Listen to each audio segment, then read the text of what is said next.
Happy Wednesday. We continue with our study of Joshua and Jericho.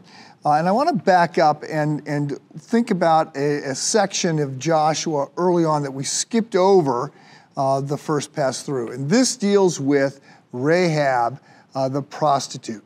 So as you may remember, before they crossed the Jordan River and went into the Promised Land, Joshua had 2 spies go in and scout out the land.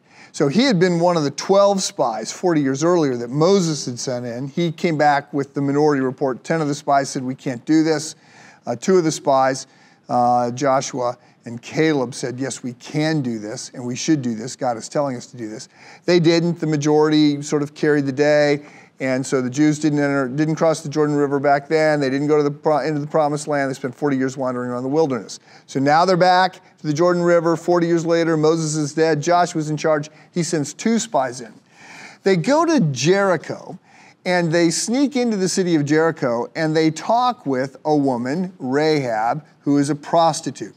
And she will hide them. When word gets out that there are these foreign men who are there, people come looking for them, and she says, yes, they were here, but they left. She hides them in her home. She says, have a look, they were here, but they've already gone. And they went this way. So the men, the guards, the Jericho guards, head off looking for these men. So in response to that, Rahab is promised by the 2 spies that when they attack, that she and her family, anyone that's in that particular house, will be spared.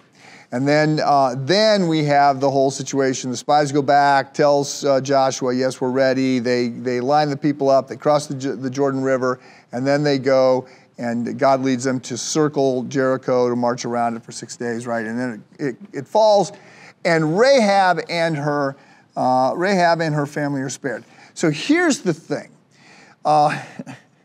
Rahab doesn't just appear at this point. Rahab is going to show up in Matthew. In my personal devotional reading, I've been reading through Matthew, and it starts with the genealogy, which on the one hand, oh my goodness, like the last thing you want to do when you start reading a new book is start with a genealogy.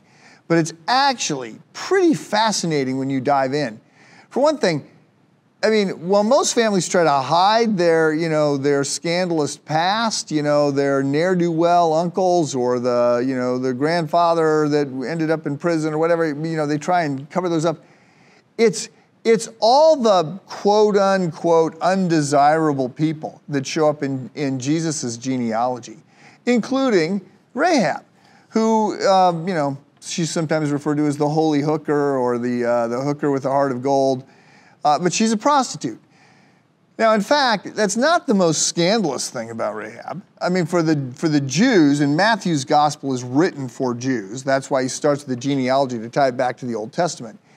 Matthew, writing this gospel for the Jews, what's scandalous to the Jews is that you have this idea of a Gentile, right? A non-Jew in the lineage of Jesus. This is just unthinkable. You've polluted the bloodline. But that's also not the most amazing thing about Rahab. The most amazing thing about Rahab, the thing for us to see is, she has faith where the people of God do not. So the people did not cross the Jordan River because, they were scared.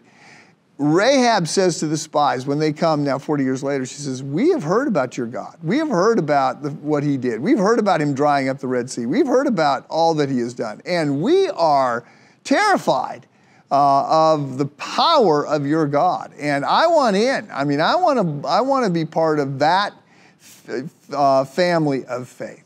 And so we get this great testimony of this woman, this prostitute, this Gentile. In so many ways, she is what everybody is looking down on. And yet, she is exactly the person that, under the inspiration of the Holy Spirit, stands out in the genealogy of Jesus because of her faith. She trusts in God. Think about that and have a good day.